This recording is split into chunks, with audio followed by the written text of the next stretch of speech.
Các bảo bối ơi, bộ song nữ chủ mà mọi người hóng lại lên sóng rồi đây. Lưu Tiểu Hoa chặn tôi ngay trong nhà vệ sinh, ngón tay thon dài của cậu ta nâng cầm tôi lên, ánh mắt hồ ly quyến rũ híp lại, nụ hôn đầu của tớ, cậu còn chưa trả đâu. Giờ còn muốn chạy, cậu ta tiện tay ôm mèo tôi, hơi thở phả bên tai, mềm như hương lan, cậu nghĩ chạy nổi sao? Là một nữ minh tinh tuyến, chắc tầm tuyến 18, tôi lúc làm việc cực kỳ nghiêm túc, dù chẳng có bao nhiêu vai để đóng, chỉ cần có việc tôi đều dốc toàn lực. Chỉ có duy nhất một điều, tôi tuyệt đối không bao giờ đứng chung sân khấu với hot girl Lưu Lượng Lạc Lạc. Cô ấy đi sự kiện nào, đóng phim nào, tôi né sạch như né người yêu cũ ở đám cưới bạn thân. Đến fan của tôi cũng thấy lạ, chỉ có đắc tội Lạc Lạc hả? Tôi chỉ dám im thìn thít, chột dạ muốn xỉu ngang. Ai mà ngờ được, trước khi bước chân vào showbiz, Lạc Lạc từng là bạn thân nhất của tôi. Mai tới tối hôm tốt nghiệp đại học, tôi xây quắc cần câu, mất lý trí, mạnh bạo hôn cô ấy. Tỉnh rượu xong, tôi lập tức xách ba lô lên tàu đêm chạy biệt tâm. Trong một phút hoảng loạn, tôi còn chặn luôn toàn bộ liên lạc của cô ấy. Hỏi tại sao ư? Tôi hối hận, siêu hối hận, cực kỳ hối hận.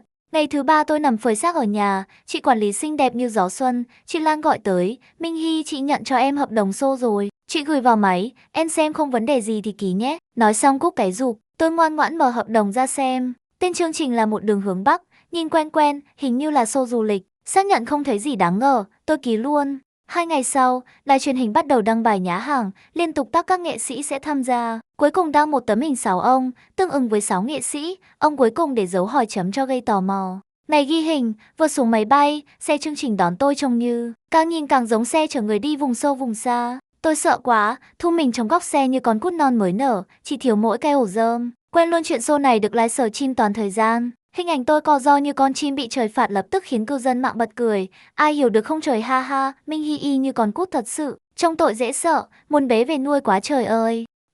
Chắc tôi là nữ minh tinh đầu tiên debut với hình tượng chim cút toàn năng.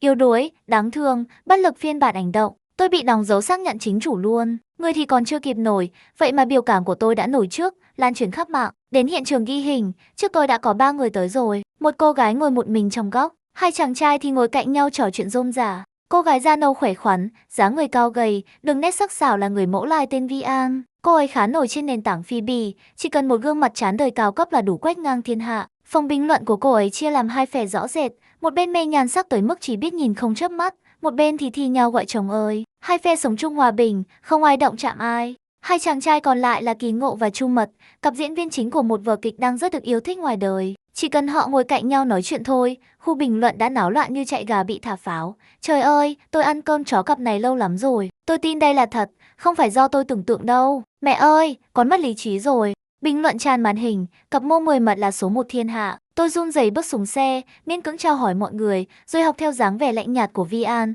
lặng lẽ ngồi vào một góc khác. Trước khi vị khách cuối cùng xuất hiện, tôi vẫn chưa nhận ra mức độ nghiêm trọng của vấn đề. Tôi lén lấy điện thoại ra xem mạng xã hội. Từ khóa Lạc Lạc tham gia chương trình Một Đường Hướng Bắc đang leo hạng với tốc độ nhìn thấy rõ bằng mắt thường, nhanh chóng lọt vào top 10 tìm kiếm nhiều nhất, phía sau còn kèm ký hiệu tăng nhiệt. Tôi vừa nhìn thấy là đầu óc trống rỗng luôn. Xong rồi, chết chóc, lần này đúng là sơ suất lớn. Không biết bây giờ xin rút lui có còn kịp không? Tôi lén gọi cho chị Lan, chị ơi, em xin rút khỏi chương trình được không? Chị Lan đáp rất dứt khoát, được chứ, nhưng tiền bồi thường 6 phạm hợp đồng gấp 10 lần thù lao. Em tính xong thì chuyển cho đạo diễn nhé. Tôi im lặng vài giây, rồi lập tức đổi giọng, chị ơi, em đùa thôi. Chị Lan cười mắng, con bé này, rảnh quá thì bớt nghĩ linh tinh đi. Chị bận lắm, nói xong liền cúp máy. Tôi ngã người dựa vào ghế, trong đầu chỉ còn 2 chữ quay mòng mòng, xong rồi, xong thật rồi. Chiếc xe cuối cùng cũng đến nơi. Đạo diễn nhanh chóng yêu cầu mọi bộ phận chuẩn bị. Khoảnh khắc Lạc Lạc xuất hiện, ánh nhìn của tất cả mọi người đều bị hút chặt. Khu quay phim xám xịt giữa núi rừng như biến thành thảm đỏ. Cô ấy đứng đó, rực rỡ đến mức không ai có thể làm ngơ nữ hoàng duy nhất của hiện trường này. Khu bình luận lập tức bùng nổ, fan của Lạc Lạc nghe tin kéo đến đông nghịt, náo nhiệt như ngày Tết. Còn tôi, ngồi trong góc, chỉ có một suy nghĩ duy nhất, tôi tiêu thật rồi. Trời ơi, nhan sắc này đúng là thời đại thịnh thế. Tôi liếm chân của chị à? Không phải chân đâu, là nước xuân ven sông. Vợ ơi, mấy người làm ơn đừng giành vợ của tôi nữa được không? Nhà ai chẳng có vợ, sao cứ nhắm vào vợ tôi vậy hả? Đạo diễn nhìn số người xem trực tuyến cùng lượng bình luận bùng nổ mà cười đến mức nếp nhăn trên mặt cũng giãn ra hết. Lạc Lạc đi về phía khu nghỉ, dọc đường không ngừng có người chào hỏi, cô Lạc bên này còn chỗ. Tôi nghe thấy cô ấy mỉm cười khéo léo từ chối, rồi đôi chân dài đến mức trái quy luật vật lý ấy dừng ngay trước mặt tôi, da đầu tôi tê dần. Tôi run rẩy ngẩng đầu lên, đập vào mắt là gương mặt quen thuộc đến mức không cần xác nhận. Lạc Lạc mỉm cười, đưa tay về phía tôi, chào cậu, tôi là Lạc Lạc. Tôi cắn răng đưa tay ra bắt, vừa chạm vào đã giật thót người, hoảng hốt rút tay về, trông chật vật vô cùng. Bình luận lập tức nổi sóng, Vu Minh Hy đúng là vô lễ, chị ấy bắt tay mà cô ta làm cái gì vậy? Vu Minh Hy cút khỏi giới giải trí đi, từ fan chuyển sang ghét luôn rồi nha mọi người, tôi nào dám nói. Vừa nãy lúc bắt tay, ngón tay của Lạc Lạc đã khẽ móc vào lòng bàn tay tôi một cái, cắn răng chịu đựng, phiên bản hành động. Lạc Lạc ngồi xuống chiếc ghế bên cạnh tôi, thuận tay choàng qua vai tôi, 5 năm không gặp, cậu vẫn đáng yêu như xưa nhỉ, cô ấy cười khẽ, còn nhớ tớ không? Giữa ánh mắt khó hiểu của mọi người, Lạc Lạc tinh nghịch chớp mắt, tôi với Minh Hy quen nhau hơn 10 năm rồi, hồi đi học cậu ấy là bạn thân nhất của tôi. Làn sóng mắng chửi cuối cùng cũng dịu xuống một chút, có người còn cố tình đi tra trường học của tôi và Lạc Lạc, nữ thần Lạc Lạc với Vu Minh Hy học cùng một trường cấp 3 nè, đại học cũng là cùng một trường luôn. Trên diễn đàn trường còn có ảnh chụp chung của hai người nữa, thì ra đúng là bạn thân thật. Còn tôi, đã chẳng còn tâm trí để quan tâm người khác đang nghĩ gì. Hương thơm quen thuộc trên người Lạc Lạc, nhiệt độ thân quen ấy, gương mặt còn mê người hơn cả ký ức. Tất cả đều đang thử thách giới hạn chịu đựng của tôi. Tim tôi đập rất nhanh, nhanh đến mức tưởng như sắp nhảy ra khỏi cổ họng. Có lẽ Lạc Lạc cũng nhận ra điều đó, nên hiếm khi nhân từ mà thu tay lại. Nhưng trong lòng bàn tay tôi, vẫn còn vương nhiệt độ từ đầu ngón tay cô ấy. Không chỉ ở lòng bàn tay, mà như thể, còn khẽ gãi một cái ngay trên đầu tin tôi nữa. Bắt đầu từ hôm nay, mọi người sẽ xuất phát từ đây, đi về phương Bắc. Trên đường sẽ đi qua Sơn Thành, kinh đô cổ 13 triều đại, cuối cùng đặt chân tới thảo nguyên rộng lớn. Tổng thời gian hành trình là 7 ngày. Chúc mọi người chơi vui vẻ. Bây giờ, xin mời các bạn chọn ra một đội trưởng để tiếp nhận kinh phí sinh hoạt của đoàn. 3 nam 3 nữ, 6 người tụ lại một chỗ. Chàng trai đến sau tôi tên là Triệu Gia, là ca sĩ. Tính cách còn hướng nội hơn cả tôi, ngoài lúc đứng trên sân khấu hát thì gần như không bao giờ mở miệng nói chuyện. Việc giao tiếp với người khác đối với cậu ấy đúng kiểu, mất nửa cái mạng. Lần tham gia chương trình này cũng là do quản lý FB, bảo cậu ấy ra ngoài tiếp xúc với người cùng lứa nhiều hơn. Kỳ Ngộ và Chu Mật tự nhận mình không giỏi tính toán, sợ nhầm sổ sách rồi sinh chuyện, nên chủ động nhường vị trí đội trưởng.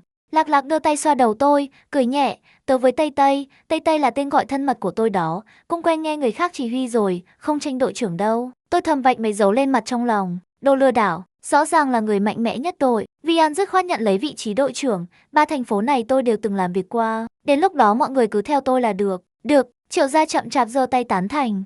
Ngồi tàu cao tốc một tiếng, chúng tôi đến trạm đầu tiên, Sơn Thành. Vừa ra khỏi nhà ga, Vi An giơ ra 2.000 tệ, đây là chi phí sinh hoạt của 6 người trong 2 ngày. Ăn uống, đi lại, chỗ ở đều phải gói gọn trong đây. Ngoài ra còn phải check-in 6 điểm du lịch. May mắn là các điểm tham quan ở đây không cần mua vé, nếu không riêng tiền vé thôi cũng đủ đốt sạch ngân sách. Làm xong kế hoạch, Vi An dẫn cả nhóm hùng dũng khí thế xuất phát. Rồi, chúng tôi lạc đường, đành phải tìm một bà cụ địa phương hỏi đường. Giọng nói của bà nặng đến mức chúng tôi nghe mà hoài nghi cả nhân sinh. Cuối cùng vẫn phải gọi 2 chiếc taxi, tốn 60 tệ, mới đưa được chúng tôi tới điểm tham quan đầu tiên. Sơn Thành của đúng danh bất hư truyền, xe địa hình trên mặt đất không phải nói chơi. Lúc tôi xuống xe, suýt nữa thì khóc thật, chân trượt một cái, cả người ngã thẳng vào lòng Lạc Lạc. Bình luận lập tức gào khóc thảm thiết, tôi cũng muốn Lạc Lạc đỡ tôi dậy, để tôi ngã thay cho cô ấy. Trời ơi, tôi ghen đến khóc luôn rồi. Dựa vào lồng ngực ấm áp của Lạc Lạc, tôi không tránh khỏi việc ngửi thấy mùi hương quen thuộc trên người cô ấy. Hương ấy giống hệt con người cô ấy, nhiệt liệt, rực rỡ, không hề che giấu. Lạc Lạc nhẹ nhàng vòng tay qua eo tôi, dễ dàng đỡ tôi đứng vững lại. Thấy tôi không sao, Vi An mới thở phào, dẫn cả nhóm đi tới công trình mang tính biểu tượng của điểm tham quan để chụp hình.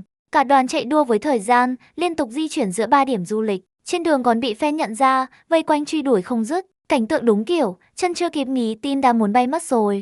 Khi chúng tôi tới khách sạn do Vi An đặt trước, cả 6 người đều đã kiệt sức toàn tập. Vi An đi tới quầy lễ tân trao đổi, còn chúng tôi thì tan chảy trên ghế sofa ở sảnh, đợi cô ấy quay lại dẫn lên phòng. Không lâu sau, phía quầy lễ tân bỗng nhiên ồn ào hẳn lên. Tôi ngẩng đầu nhìn, thấy Vi An tức đến mức mặt đỏ bừng, lớn tiếng nói, chưa có sự đồng ý của tôi, sao các cô lại tự ý nhường phòng của chúng tôi cho khách khác? Cô lễ tân liếc Vi An một cái đầy thiếu kiên nhẫn, phòng cô đặt bằng phiếu ưu đãi, mấy hôm nay giá mạng tăng mà hệ thống chưa kịp chỉnh, muốn ở thì bù thêm tiền, mỗi phòng thêm 50 tệ, tôi sắp xếp phòng may cho cô. Vi An tức đến bật cười, giọng lạnh hẳn xuống, gọi quản lý của các cô ra đây. Cô lễ tân nhún vai, bấm điện thoại, quản lý lên quầy lễ tân một chút, có người gây rối. Thấy chị em sắp chịu thiệt, 5 người chúng tôi bật dậy cùng lúc, các anh chị quay phim cũng lập tức theo sát. Một nhóm hơn chục người hùng hổ vây kín quầy lễ tân. Cô lễ tân vừa nãy còn vênh váo, nhìn thấy cảnh này thì xìu xuống ngay lập tức. Cô ta nhận ra vài gương mặt quen thuộc, lại thấy máy quay đang giơ cao không cần thông minh cũng biết là đang ghi hình chương trình. Quản lý khách sạn chạy vội chạy vàng tới, vừa đến đã liên tục xin lỗi quý khách. Nhân viên này mới vào, chưa hiểu quy định, hay là thế này nhé, chúng tôi nâng cấp cho các bạn lên phòng cao cấp. Tiền phòng 2 ngày này khách sạn sẽ chịu. Vi An quay sang nhìn chúng tôi, cả đám tụ lại thì thầm bàn bạc nhỏ giọng. Dù sao cũng đang quay chương trình, ít chuyện vẫn hơn nhiều chuyện. Hơn nữa, miễn được 2 ngày tiền phòng số tiền đó đủ để ăn mấy bữa lẩu Sơn Thành no nê rồi. Cuối cùng, chúng tôi miễn cưỡng chấp nhận phương án của khách sạn. cả nhóm kéo nhau lên tầng. Đúng lúc cao điểm du lịch, phòng cao cấp chỉ còn lại 2 phòng đôi và 2 phòng đơn. Đây là thẻ phòng, quản lý đưa thẻ cho Vi An. Vừa nghe tới chuyện phân phòng, Lạc Lạc là người đứng ra đầu tiên. Cô ấy khoác tay lên vai tôi, phẩy tay rất hào phóng. Tớ với Tây Tây lâu rồi không gặp, tối nay phải tâm sự cho đã. Bọn tớ không tranh phòng đơn với mọi người đâu. Đúng không Tây Tây? Kỳ Ngộ và Chu Mật đứng cạnh cũng gật đầu theo, hai người họ quen nhau lâu rồi. Bọn tôi không ý kiến, thế là chuyện phân phòng được quyết định gọn lẹ. Còn tôi, bị Lạc Lạc ôm vai, đứng yên tại chỗ, trong đầu chỉ vang lên một suy nghĩ mơ hồ, tối nay, hình như sẽ không yên ổn lắm rồi. Hai người tự chọn một phòng đơn mình thích là được, không cãi vã, không tranh giành. Trang đầu tiên của việc phân phòng cứ thế trôi qua một cách bình thản. Tôi nằm bệt trên chiếc giường nhỏ của mình. Một ngày chạy đôn chạy đáo, mệt mỏi dồn lại khiến lòng người bức bối khó tả. Lạc Lạc tẩy trang xong, thay đồ ngủ rồi bước ra. Ở trạng thái mộc mạc nhất, cô ấy vẫn xinh đẹp đến nao lòng. Tôi im lặng ôm đồ vệ sinh cá nhân, đi vào phòng tắm. Nước ấm tạt lên mặt, tôi chống hai tay lên bồn rửa, trong làn hơi nước mờ mịt, nhìn chính mình trong gương rồi kéo khóe miệng thành một nụ cười giả tạo. Sau khi xác nhận chúng tôi đã nghỉ ngơi, nhân viên chương trình vào tắt máy quay. Trong bóng tối, tôi quay lưng về phía Lạc Lạc nằm xuống, bên tai là nhịp thở nhẹ và đều của cô ấy. Chúng tôi đã rất lâu rồi không gặp nhau, khoảng cách gần thế này là lần đầu tiên trong suốt 5 năm qua. Tôi và Lạc Lạc quen nhau từ thời cấp 3, cô ấy học lớp 18, tôi học lớp 19, ký túc xá sát vách nhau. Theo lý mà nói, chúng tôi vốn chẳng nên có giao điểm. Thế nhưng, vào một tối của học kỳ đầu năm lớp 10, Lạc Lạc xuất hiện trước cửa phòng tôi, tay cầm cuốn tiểu thuyết tôi quên ở khu rửa mặt, đôi mắt sáng long lanh. Chào cậu, sách này là của cậu à? Tớ mượn đọc một chút được không? Nụ cười rực rỡ ấy xua tan hết những u ám trong lòng tôi. Tôi luống cuống gật đầu, không sao đâu, cậu cứ mang đi mà đọc. Chúng tôi quen nhau từ đó, Lạc Lạc rất thích đọc tiểu thuyết, tôi cũng vậy. Bình thường gặp nhau trên đường, chúng tôi sẽ chào hỏi, giờ ra chơi gặp nhau ở hành lang, cô ấy còn kéo tay tôi lại nói chuyện. Những ngày đó, trôi qua rất vui. Trời dần trở lạnh, cả hai chúng tôi đều là kiểu sợ lạnh chính hiệu. Gió mùa vừa về, đêm nào cũng ngủ không yên. Lạc Lạc nghĩ ra một ý, hay là chúng mình ngủ chung một giường đi, chăn gộp lại, sẽ ấm hơn. Bị cái lạnh hành hạ đến mức chịu không nổi, tôi đồng ý. Suốt 3 năm cấp 3, từ Quốc Khánh cho tới tận mùng 1 tháng 5 mỗi năm, Lạc Lạc đều ngủ trên giường của tôi. Chiếc giường đơn chật hẹp, lại chứa đựng hai trái tim đang sưởi ấm cho nhau. Thỉnh thoảng Lạc Lạc về phòng mình lấy đồ, mấy người bạn cùng phòng còn trêu, con biết đường về nhà mẹ đấy cơ à? Lúc đó, tôi vẫn chưa nhận ra, mình đã thích Lạc Lạc từ bao giờ. Nghe mấy người bạn cùng phòng của cô ấy nói vậy, trong lòng tôi thậm chí còn len lén vui một chút. Ngày qua ngày, chúng tôi gần như ôm nhau ngủ. Dần dần, giữa các bạn học bắt đầu xuất hiện những lời đồn đãi. Họ nói quan hệ của chúng tôi không bình thường. Lạc Lạc tức giận vô cùng, cãi nhau to với những người hay đi rêu rao khắp nơi. Đêm đó, tôi không ngủ được. Tôi nhìn gương mặt cô ấy suốt từ lúc trời tối đến khi hửng sáng. Khi Lạc Lạc mở mắt, thấy tôi nhìn mình chằm chằm, trong ánh mắt thoáng qua một tia sáng mê người. Cô ấy cười, đưa tay véo nhẹ má tôi, sao cậu dậy sớm thế? Ngay khoảnh khắc ấy, trong lòng tôi đã đưa ra một quyết định. 2 ngày sau, chuyện tôi quen bạn trai cùng lớp bị truyền đi khắp nơi, còn mối quan hệ giữa tôi và Lạc Lạc cũng dừng lại ở mức hai người là bạn thân rất tốt. Tôi không nói với Lạc Lạc chuyện mình đang yêu, môi tối vẫn ngủ cùng cô ấy như trước, nghe cô ấy kể những chuyện thú vị xảy ra ban ngày. Cho đến trưa hôm đó, trong lớp học không có ai, bạn trai tôi ép tôi vào cửa sau lớp, mặt đỏ bừng, cúi xuống muốn hôn tôi. Lạc Lạc xuất hiện đúng lúc gương mặt cậu ta chậm rãi áp sát tôi. Cô ấy nhìn thấy cảnh đó, lao tới như một cơn gió, đẩy mạnh cậu ta ra, kéo tôi ra sau lưng mình, ánh mắt hung dữ đến đáng sợ. Ai cho phép cậu bắt nạt Tây Tây? Chán sống rồi hả? Cậu con trai sững người nhìn chúng tôi, sau đó cười gượng một tiếng. Tôi với Tây Tây đang quen nhau. Cô ấy chưa nói với cậu sao? Lạc Lạc không tin nổi, quay sang nhìn tôi, giọng khàn đi. Cậu ấy nói, là thật sao? Tôi không dám nhìn vào mắt cô ấy. Là thật, cậu ấy là bạn trai tớ. Lạc Lạc cười khẽ một tiếng, nụ cười lạnh đến lạ. Hay lắm, cậu quen người yêu mà không nói với tớ. Vậy rốt cuộc cậu coi tớ là gì? Bạn bè bình thường sao? Cô ấy sầm mặt quay người rời đi. Tôi ngồi thụp xuống đất, nước mắt tuôn ra không ngừng. Tối hôm đó, Lạc Lạc chuyển về ký túc xá bên cạnh. Tôi nhìn chiếc giường chỉ còn lại một nửa trống trải, trong lòng cũng trống giống mất một nửa. Tôi và cô ấy cãi nhau đến mức không còn đường lui. Lạc Lạc không thèm để ý đến tôi nữa, gặp tôi cũng như không thấy, ánh mắt lướt qua lạnh lẽo. Tôi tìm cô ấy rất nhiều lần, muốn xin lỗi, muốn nói rõ, nhưng Lạc Lạc chưa từng bước ra gặp tôi lần nào. Cô ấy luôn ngồi ở góc gần cửa sổ, quay lưng về phía tôi, không chịu nói một lời. Sau kỳ thi đại học, tôi bươn trải khắp nơi, cuối cùng từ một người bạn học của Lạc Lạc mới biết cô ấy định thi vào trường nào. Tôi lặng lẽ đổi nguyện vọng, chuyển sang đúng ngôi trường đó. Việc tự ý đổi nguyện vọng bị bố mẹ tôi phát hiện. Họ tức giận đến mức chỉ đóng học phí cho tôi năm đầu, còn tiền sinh hoạt thì 1 đồng cũng không cho. Con không phải giỏi lắm sao? Tự ý đổi nguyện vọng, không chịu học sư phạm. Đã đủ tuổi rồi, vậy thì tự nuôi lấy mình đi. Đó là nguyên văn lời họ nói. Tôi không cãi, chỉ lặng lẽ kéo vali rời đi. Trong khi bạn bè đều đi du lịch, tôi vào nhà máy làm thêm dịp hè. Mỗi ngày 12 tiếng, ngồi trước dây chuyền sản xuất. tôi càng ngày càng ít nói. 2 tháng trôi qua, tôi dành dụm được 5.000 vốn đủ cho sinh hoạt học kỳ đầu. Nhưng tôi bị bệnh, trầm cảm mức trung bình. Tiền khám bệnh, tiền thuốc gần như tiêu sạch số tiền tôi tích cóp. Uống những viên thuốc đó xong, trong lòng tôi bình lặng hơn một chút. Bố mẹ biết tôi đi làm thêm, còn gọi điện đe dọa, đưa tiền cho chúng ta. Không thì sau này đừng mong nhận được một xu nào. Tôi cúp máy. Đêm đó, tôi khóc suốt cả đêm, không ngủ được, đầu đau như búa bổ. Ban ngày vừa phải học, vừa phải đi làm thêm. Cơ thể tôi sụp đổ hoàn toàn.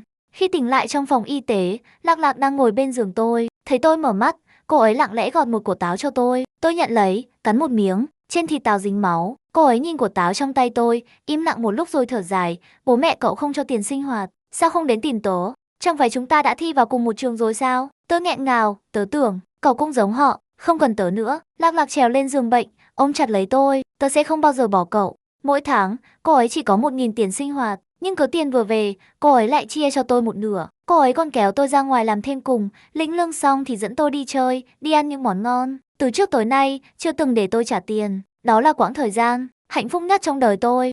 Dưới sự đồng hành và động viên của Lạc Lạc, tôi dần dần ngưng uống thuốc. Nụ cười trên gương mặt cũng nhiều hơn trước. Cuộc đời tôi khi ấy là một mảng xám xịt, còn cô ấy là ánh sáng duy nhất chiếu rọi tôi. Ngày tốt nghiệp đại học, hai đứa chúng tôi ngồi trên sân vận động, uống bia, nói chuyện đời, nói chuyện tương lai. Dưới đất là đầy lon bia giống. Lạc Lạc uống hơi nhiều, đầu gối lên đùi tôi. Tôi nhìn hàng mi khẽ rung của cô ấy, sống mũi cao thanh tú, rồi ánh mắt không kìm được mà trượt xuống đôi môi mềm mại như cánh hoa. Bờ môi hồng hào ấy, ở ngay trước mắt tôi như bị ma xui quỷ khiến, cúi đầu xuống, hôn lên môi cô ấy. Hai bờ môi vừa chạm đã tách ra, tôi cảm nhận rất rõ cơ thể đang giả vờ mềm nhũn kia khẽ run lên. Cô ấy nhắm chặt mắt, hơi thở gấp gáp. Tôi biết cô ấy đang tỉnh, có lẽ dáng vẻ đó chỉ là đang giữ thể diện cho tôi. Tôi đỡ cô ấy về ký túc xá, đắp chăn cẩn thận, thu dọn chút hành lý ít ỏi của mình. Tôi chặn toàn bộ cách liên lạc của cô ấy, lên chuyến tàu đêm, rời khỏi thành phố này ngay trong đêm. Sáng hôm sau, tôi tỉnh dậy trong vòng tay Lạc Lạc. Cô ấy ôm cổ tôi, đôi chân dài thon gác ngang người tôi, hơi thở đều đều, ngọt ngào bao trùm lấy tôi. Trên người tôi, toàn là mùi hương của cô ấy. Tôi hoảng hốt chui ra khỏi vòng tay đó, chạy thẳng vào nhà vệ sinh, liều mạng dội nước lạnh lên mặt. Phải rất lâu, nhiệt trên mặt tôi mới chịu hạ xuống. Buổi sáng hôm nay, 6 người chúng tôi chạy liền 2 điểm tham quan, mệt đến mức chỉ muốn nằm ra đất. Buổi trưa, theo lời giới thiệu của người qua đường, Vi An dẫn cả nhóm đi ăn lẩu Sơn Thành chính hiệu. Vừa bước vào cửa, mùi cay nồng lan khắp không khí hơi sặc, nhưng thơm đến mức không thể cưỡng lại. Khi tôi từ nhà vệ sinh quay lại, Lạc Lạc đã pha sẵn nước chấm cho tôi, đúng kiểu tôi thích nhất. Tôi ngồi xuống bên cạnh cô ấy, nhỏ giọng, cảm ơn cậu. Lạc Lạc rất tự nhiên khoác tay lên vai tôi, khách sáo làm gì? Giữa chúng ta là quan hệ gì chứ? Ăn được nửa bữa, Lạc Lạc đột nhiên nhúc nhích. Tôi còn tưởng mình đụng phải cô ấy, liền dịch sang phía Vi An một chút. Không ngờ, Lạc Lạc gan đến mức này. Giữa lúc máy quay đang vây quanh ghi hình, cô ấy gác thẳng chân lên chân tôi, đầu ngón chân còn nóc nhẹ vào bắp chân tôi. Tôi đỏ bừng mặt, trừng mắt nhìn cô ấy. Lạc Lạc đáp lại bằng một cái nháy mắt đầy khiêu khích. Động tác trên chân, càng lúc càng quá đáng. Cái tư thế đó, chỉ thiếu mỗi chuyện ngồi hẳn vào lòng tôi thôi. Bữa ăn đó tôi ăn mà chẳng biết mình đang ăn gì. Trong đầu toàn là hình ảnh đôi chân trắng mịn của cậu ấy gác lên chân tôi, làn da chạm vào nhau chỉ nghĩ thôi mà tim đã đập loạn nhịp. Để tránh xa cái yêu tinh gây họa này, suốt cả buổi chiều tôi ngoan ngoãn đi sát bên Vi An, gần như dính chặt không rời nửa bước. Lạc Lạc thì chẳng hề tức giận, trái lại còn cười tươi nguyên một buổi, ánh mắt cong cong, kiểu như đang rất vừa lòng. Tối về khách sạn, đến lượt nghỉ ngơi, cậu ấy vào tắm trước. Tắm được nửa chừng thì nước ngừng lại, tôi nghe thấy giọng cậu ấy vọng ra, mềm như kẹo bông. Tây Tây, tớ quên mang khăn tắm rồi, cậu đưa giúp tớ được không? Yêu cậu nhất đó, để tránh tai nạn phát sóng trực tiếp. Tôi bảo tổ chương trình tắt máy quay, còn cẩn thận quay ống kính về phía tường. Lúc này mới cầm khăn tắm đi đến cửa phòng vệ sinh. Khăn đây rồi. Cửa vừa mở, Lạc Lạc thò tay ra kéo mạnh tay tôi, lôi thẳng vào trong. Ra một tiếng, cậu ấy cuốn khăn tắm, dễ dàng ép tôi vào cửa nhà vệ sinh. Ngón tay thon dài nâng cầm tôi lên, đôi mắt hồ ly cong cong đầy mê hoặc. Nụ hôn đầu của tớ, cậu còn chưa trả xong đâu, còn muốn chạy à? Cậu ấy thuận thế ôm lấy eo tôi, hơi thở phả nhẹ bên tai, mềm mại đến mức khiến người ta tê dại. Cậu nghĩ cậu chạy thoát được sao? Môi răng quấn quýt, tôi lại lén mất tập trung. Trong đầu chỉ có một ý nghĩ, Lạc Lạc, có mùi cam. Cậu ấy không hài lòng với sự lơ đãng của tôi, nhẹ nhàng cắn khẽ môi tôi một cái, hôn tớ mà còn không chuyên tâm. Cẩn thận tớ cắn đó. Tôi khẽ thở dài, cam chịu chìm vào vòng tay dịu dàng của cậu ấy. Không chỉ 5 vị khách mời còn lại, mà cả tổ chương trình, thậm chí là khán giả mạng đều nhận ra tôi và Lạc Lạc ngày càng thân mật hơn.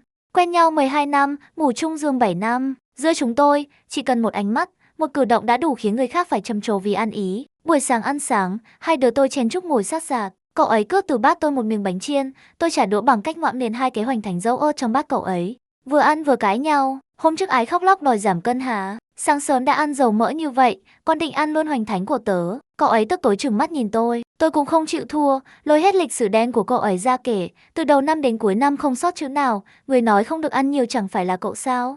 Không khí buổi sáng, ồn ào, ấm áp và ngọt đến mức khiến người ta quên mất thế giới bên ngoài. Bỏ bánh của tớ xuống, đồ người ta cướp ăn bao giờ cũng ngon hơn mà kết quả là hai đứa tôi ăn căng bụng ngay từ sáng sớm. Tạn bình luận cũng đồng loạt, no theo, tôi cũng no rồi, tự nhiên no ngang. Đang đi đường bình thường cái bị nhét thẳng một chậu cẩu lương là sao? Cảm ơn, tôi đang tranh ăn với chó nhà tôi đây. Trên chuyến tàu cao tốc đi Cố Đô Tam Triều, Lạc Lạc khoác tay tôi rất tự nhiên, dựa hẳn đầu lên vai tôi, giọng lười biếng mềm như bông, cho tớ tựa vai một chút. Tớ hơi khó chịu, tôi hạ thấp vai xuống, để cậu ấy tựa cho thoải mái hơn. Khi Lạc Lạc tỉnh lại, tàu đã bắt đầu giảm tốc, chuẩn bị vào ga. Trên người cậu ấy đắp một chiếc chăn nhỏ, tay tôi giấu dưới chăn, mà cậu ấy đan chặt 10 ngón tay với tôi, không cho rút ra. Thấy cậu ấy mở mắt, tôi thuận tay vén mấy sợi tóc trên trán cậu ấy ra sau tai. Tỉnh rồi à? Sắp đến nơi rồi. Lạc Lạc ngoan ngoãn để tôi chỉnh tóc, ngoan như một con hồ ly nhỏ, nằm trên vai tôi khẽ khẽ lắc đuôi. Theo sắp xếp của chương trình, 6 người chúng tôi đến một tiệm hán phục gần tháp chuông để làm tạo hình. Vi An cao giáo, khí chất sắc sảo, chủ tiệm làm cho cậu ấy một bộ võ tướng gọn gàng, anh khí ngời ngời, chỉ cần liếc mắt một cái là đủ khiến mấy cô gái đi ngang phải hét lên vì đẹp trai. Kỳ Ngộ thuộc kiểu chàng trai nắng ấm, chủ tiệm chọn cho cậu ấy tạo hình cẩm y vệ, phi ngư phục khoác lên người. Đúng kiểu thiếu niên cưỡi ngựa áo gấm rong ruổi, áo giác như cả thành đều là sân khấu của cậu ấy. Chu Mật và Triệu Gia thì tính cách trầm ổn, gương mặt dịu dàng, mỗi người được làm một tạo hình công tử ôn nhu, phong độ nhã nhặn, càng nhìn càng thuận mắt. Còn Lạc Lạc thì khỏi phải nói, nhan sắc rực rỡ, quyến rũ, chủ tiệm vừa nhìn đã suýt xoa không dứt, chẳng cần bàn thêm câu nào, trực tiếp làm cho cậu ấy tạo hình quý phi khuynh thành. Từ sợi tóc, ánh mắt, đến từng đầu ngón tay đẹp đến mức không có chỗ nào để chê. Về phần tôi, chủ tiệm chọn cho tôi tạo hình công chúa, đoan trang, nhã nhặn, khí chất nổi bật. 6 người, toàn trai xinh gái đẹp, đi trên con phố của Cố Đô Tam Triều, trở thành một đường phong cảnh sống. Lạc Lạc giơ điện thoại lên, đôi mắt sáng long lanh nhìn tôi, cười híp lại, Tây Tây mình quay chung một video ngắn nha. Tôi hình dung trong đầu khung hình cần quay, mày cố định, hai nữ thần mặc hán phục, tay áo dài lướt qua ống kính, hai bóng người chạy về phía hoàng hôn, đẹp đến mức không nói đạo lý, muốn quay kiểu này thì tốt nhất phải có người giúp. Tôi quay đầu nhìn quanh, Vi An đang bị fan bao vây, tay khoác vai chụp ảnh liên tục, nhìn là biết không rảnh. Kỳ Ngộ với Chu Mật cũng bị CP fan vây kín, một chốc nửa khắc chắc chắn không thoát ra được. Chỉ còn lại Triệu Gia, người được mệnh danh trong giới là xạ thủ lỗ thủng chính hiệu. Fan của cậu ấy đứng cách rất xa, còn chủ động nhắc nhau, mọi người bình tĩnh nha, đừng dọa cậu ấy. Triệu Gia một mình đứng giữa dòng người, ngẩng đầu nhìn tường thành, người qua kẻ lại như nước chảy, trông giống một con hạc đơn độc đứng giữa hồ, vừa tĩnh lặng vừa lạc lõng. Tôi quay sang Lạc Lạc, hay là nhờ Triệu Gia giúp mình quay video? Lạc Lạc hơi ngạc nhiên, Triệu Gia á, cậu ấy hình như hơi sợ giao tiếp thì phải, nhờ cậu ấy có ổn không? Lỡ bị từ chối thì sao?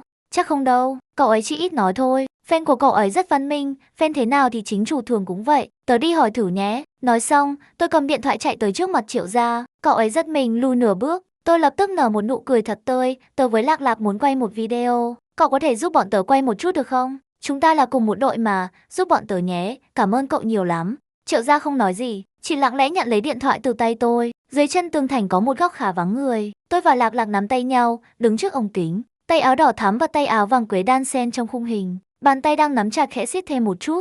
Máy bắt đầu quay, một đỏ một vàng. Hai ống tay áo vẽ thành đường cong mềm mại trên không trung. Quý phi và công chúa nhìn nhau cười, rồi cùng chạy về phía mặt trời đang lặn, bỏ lại phía sau những xiềng xích vô hình, tất cả chỉ vì tự do. Tạn bình luận bị khung hình đẹp đến mức đứng hình tròn 1 phút, sau đó là báo hét, anh, áo đỏ là vợ tôi, áo vàng cũng là vợ tôi. Trời ơi, nhìn phát là biết vợ tôi rồi. Phần sau quên mất, chỉ nhớ mỗi chữ vợ. Khi đến lối vào đại đường Bất Dạ Thành, 6 người chúng tôi đồng loạt ngơ ra, chiêng trống rộn ràng, pháo nổ. À không, cờ xí tung bay, người đông như kiến. Câu biển người mênh mông ở đây được thể hiện cực kỳ chân thực. Thể hiện ở chỗ chúng tôi không phải tự đi vào, mà là bị đám đông đẩy vào. Dòng người cuồn cuộn chưa đầy vài phút, chúng tôi bị tách ra. Trước mắt toàn là những cô gái mặc hán phục, đường trang, thậm chí có cả tạo hình đôn hoàng. Giữa một biển hoa rực rỡ như thế, Lạc Lạc vẫn là người đẹp nhất. Cậu ấy nắm chặt tay tôi, kéo tôi sát vào trước ngực mình, như sợ người khác chen lấn làm tôi bị xô ngã. Tôi an tâm tựa trong vòng tay cậu ấy, xung quanh là vô số ánh mắt vừa ngưỡng mộ, vừa ghen tị, lại vừa uất ức không cam lòng. Đứng giữa đại đường Bất Dạ Thành, tôi có cảm giác như thật sự quay về hơn 1400 năm trước, thời đại cường thịnh, phồn hoa, vạn quốc triều bái, dân chúng an cư lạc nghiệp, ai ai cũng nở nụ cười trên môi. Phóng mắt nhìn quanh, cảnh tượng đẹp đến mức giống hệt chốn tiên trần gian. Đẹp thật đó, mắt Lạc Lạc không kịp nhìn hết thấy thứ gì xinh xinh tinh xảo là lập tức phấn khích chỉ cho tôi. Tây Tây, cậu nhìn cái đèn hình con qua kìa. chân qua còn biết cử động nữa đó. Ái cha, mấy con cá chép kia còn bơi được trong không khí kìa, không biết họ làm kiểu gì luôn. Tôi ngẩn ngơ nhìn gương mặt nghiêng tinh xảo của cậu ấy, suýt nữa quên cả trả lời. Cũng thú vị thật. Lạc Lạc xoay mặt sang tôi, dùng ngón tay chọc nhẹ lên trán tôi, hơi hợt quá đó. Cậu có nhìn đâu, bị cậu ấy bắt thóp. Tôi cười híp mắt xin tha, bị phát hiện rồi, tha cho tớ nha. Lạc Lạc đảo mắt một vòng, chỉ về một quầy nhỏ cách nó không xa, cái mũi cao cao hơi hếch lên, tớ muốn ăn kẹo hồ lô, cậu mua về cho tớ thì tớ tha. Để Lạc Lạc không bị dòng người cuốn đi, tôi đặc biệt dắt cậu ấy đến đứng dưới một cột đèn gần quầy. Chỗ này dễ nhìn, tôi quay đầu một cái là thấy cậu ấy ngay. Cậu đứng đây đợi tớ chút nha. Tớ quay lại liền, Lạc Lạc gật đầu, đôi mắt hồ ly to tròn nheo lại thành một đường, vừa ngoan vừa đáng yêu. Khi tôi cầm 2 sâu kẹo hồ lô ngược dòng người quay lại, Lạc Lạc vẫn đứng yên dưới cột đèn. Thấy tôi, cậu ấy vui vẻ với tay, tớ đợi cậu lâu lắm đó. Cuối cùng cậu cũng về rồi, xin lỗi, để cậu chờ lâu. Tôi đưa cho cậu ấy một sâu kẹo hồ lô dâu tây. Lạc Lạc cắn một miếng, lớp đường bọc bên ngoài giòn rụm, quyện với vị chua ngọt của dâu tây, tan ra trong miệng. Cậu ấy ăn ngon lành đến mức mặt mày sáng hẳn lên. Tôi vừa ăn kẹo hồ lô khoai mỡ, vừa kéo tay cậu ấy tiếp tục đi về phía trước. Lạc Lạc ăn hết 3 của dâu, liền rất tự nhiên đưa phần còn lại cho tôi. Tôi nhận lấy sâu kẹo dâu từ tay cậu ấy, động tác quen thuộc đến mức tiện tay đưa nửa sâu khoai mỡ còn lại cho cậu ấy. Trao đổi qua lại, không cần nói một lời, đạn bình luận thì nổ tung. Quan hệ này đã thân đến mức này rồi sao? Fan CP Lạc Tây kết hôn xin phép có mặt. Lạc Tây kết hôn liền đi. Cái giọng này hơi nặng nha biểu ca. Hai người này nhìn nhau là ánh mắt kéo tơ kéo chỉ rồi. Không có vấn đề, tôi đi bằng đầu. Dưới con mắt soi từng mm của cư dân mạng, những dấu hiệu mờ ám của tôi và Lạc Lạc trong ống kính bị đào ra không sót thứ gì. Ngày đầu chắc là cãi nhau. Lạc Lạc đang dỗ vợ nè, xoa đầu, ôm, choàng eo ở chung phòng. Tối còn dỗ vợ ngủ. Ngày thứ 2 là làm lành rồi, dính nhau không rời luôn, nhìn mà nóng mặt. Một giây không chú ý là hai người dán vào nhau. Công quỹ du lịch nhưng riêng từ phát cầu lương. Từ ngày thứ 2 là hai người chưa từng rời khỏi tầm mắt nhau đúng không? Trời ơi, ngọt chết tôi rồi. Nhưng những con sóng trên mạng vẫn chưa thổi tới trước mặt chúng tôi. Trong thời gian quay chương trình, chúng tôi tận hưởng từng chút bình yên hiếm hoi. Người có thể trụ vững trong giới giải trí đều là những kẻ tinh danh. Thái độ không mấy che giấu của tôi và Lạc Lạc khiến đội trưởng Vì An toát mồ hôi hột. Cậu ấy ở trong vòng tròn nhiều thị phi nhất, ăn dưa đủ nuôi cả nước uống trà cả năm, thấy càng nhiều thì càng lạnh nhạt với chuyện tình cảm.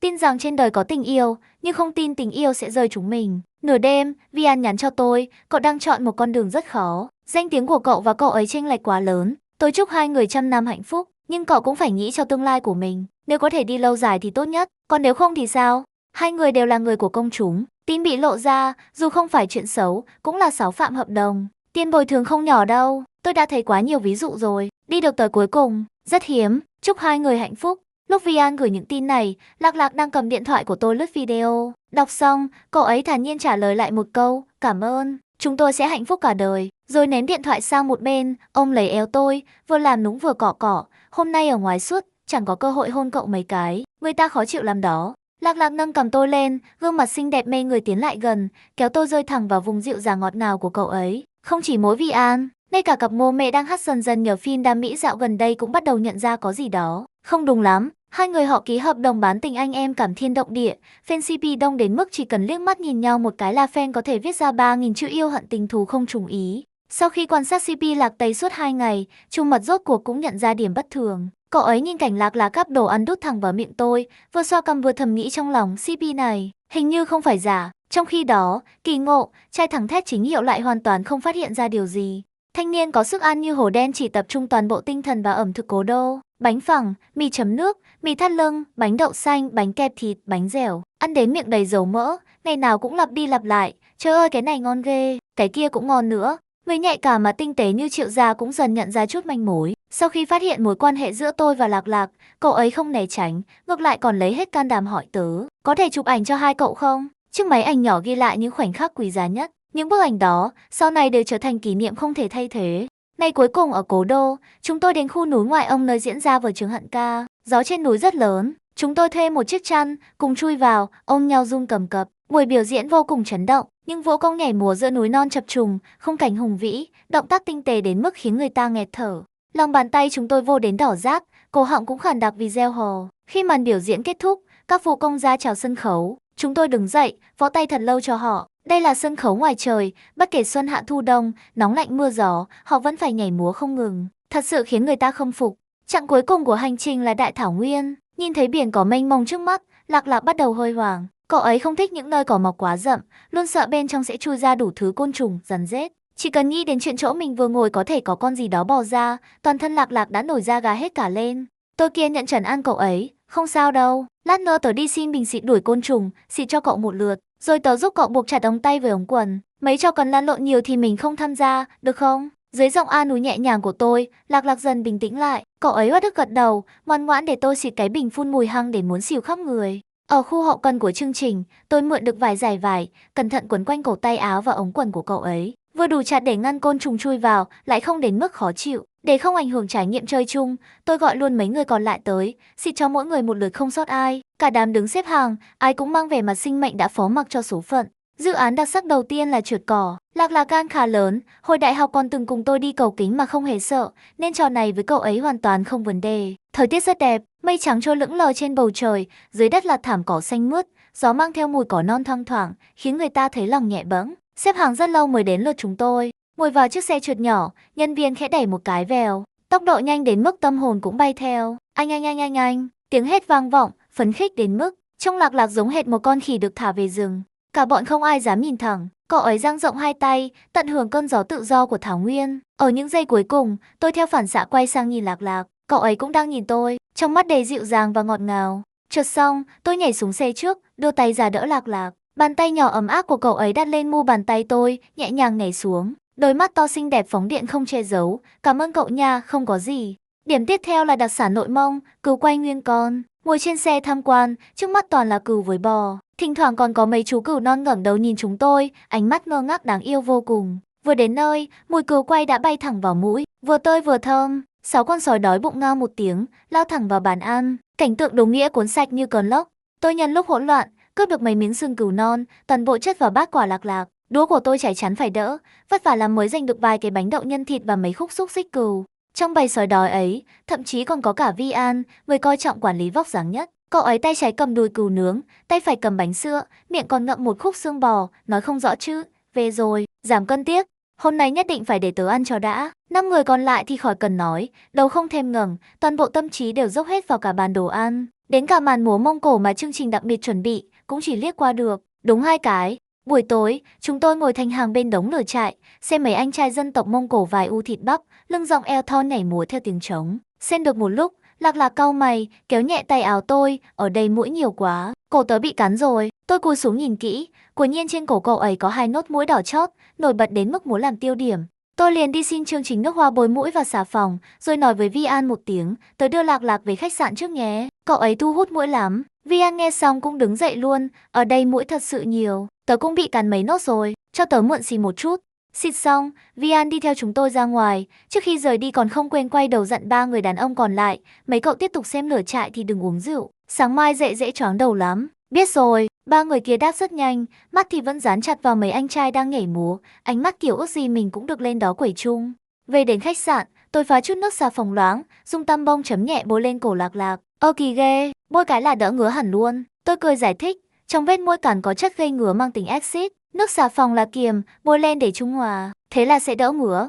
Lạc Lạc nhìn tôi bằng ánh mắt sùng bái không che giấu, cậu biết nhiều thật đó. Tôi ngại ngùng gái đầu, cũng bình thường thôi, chỉ là mấy mẹo sinh hoạt nhỏ. Trên mạng thì đã nổ tung, trời ơi, hiểu biết kiểu này mà nói là bạn bè, ánh mắt đó không phải bạn bè đâu nha. Này có hơi, quá lộ liễu không? Cậu biết nhiều thật, câu này mà nói với người yêu là đúng bài luôn. Tôi không biết người khác sao, chứ tôi với bạn thân tôi không có thế này. Cư dân mạng kết luận gọn gàng một câu, không phải chúng ta đang nghi, là 2 người này, quá đáng nghi. Nửa đêm, Lạc Lạc quen đường quen lối chui lên giường tôi, cậu ấy ôm lấy eo tôi từ phía sau, giọng nhỏ đến mức như đang thì thầm với chính mình, tôi đã mơ thấy cảnh đó rất nhiều lần. Cậu kéo vali đi về phía trước, tớ chạy theo thế nào cũng không đuổi kịp, cậu còn chặn hết mọi cách liên lạc của tớ. Tớ không tìm được cậu, khóc rất lâu, giọng cậu ấy khàn đi, nếu ngày đó, này cậu hôn tớ, tớ dũng cảm hơn một chút, nói với cậu rằng tớ cũng thích cậu, liệu chúng ta có bỏ lỡ nhau nhiều năm như vậy không? Tôi cúi xuống, nhẹ nhàng hôn lên khóe môi cậu ấy. Không sao cả, đều đã qua rồi, bây giờ chúng ta đang ở bên nhau, không phải sao? Lạc Lạc có vẻ không cam lòng, cậu ấy vùi mặt vào vai tôi, giọng có chút ấm ức, nhưng tớ lỗ rồi, cậu cướp mất nụ hôn đầu của tớ. Tôi bật cười, nụ hôn đầu của cậu đâu phải của tớ. Cậu ấy lập tức phản bác, vậy cậu phải bồi thường cho tớ, cậu muốn tớ bồi thường thế nào? Lạc Lạc suy nghĩ một lát, rồi rất nghiêm túc nói, bây giờ tớ chưa nghĩ ra, để nợ trước, được không? Được, khi nào nghĩ ra thì nói tớ nghe. Tôi cúi xuống, ghé sát tai cậu ấy, nói khẽ, cậu không thiệt đâu, ngày tốt nghiệp đại học, cũng là nụ hôn đầu của tớ, Hơi thở lạc lạc khủng lại, những nụ hôn nóng bỏng lần lượt rơi xuống má tôi, xuống cổ tôi. Tôi vòng tay ôm chặt cậu ấy, kéo vầng trăng của tôi vào lòng. Cam tâm tình nguyện, chìm vào sự dịu dàng không lối thoát. Đêm như nước, gió khẽ lay, ánh trăng rơi xuống hai con người đang ôm nhau ngủ, nhẹ nhàng phủ lên họ một lớp sa mỏng dịu êm. Hết.